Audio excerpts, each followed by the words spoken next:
راولپنڈی شبینہ خان کی رپورٹ کے مطابق سی پی او راولپنڈی سید خالد ہمدانی کے تھانہ نیو ٹاؤن میں انجمن تاجران کے وفد سے ملاقات۔ S S P operations S P Rawal اور دیگر سینئر افسران بھی ہمراہ تھے۔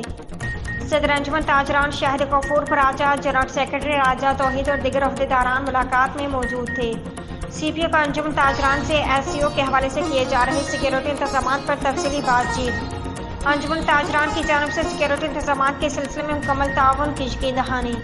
پاکستان میں آنے والے غیر ملکی مہمانوں کی خوش آمدید کہتے ہیں صدر انجمن تاجران سیکیورٹی انتظامات کے لیے شہر بھر میں دکانیں یا کاروبار بند کرنے کے لیے تیار ہیں۔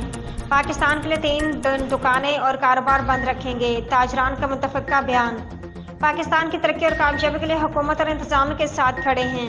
سی پی او سید خالد ہمدانی نے بھرپور تعاون پر صدر انجمن تاجران اور دیگر عہدیداران کا شکریہ ادا کیا۔ وطن عزیز کی سالمیت، ترقی اور خوشحالی اہم ترین ہے۔ ایس سی او کے لیے فول پروف سیکیورٹی انتظامات کو یقینی بنایا جائے۔ سی پی او سید خالد ہمدانی۔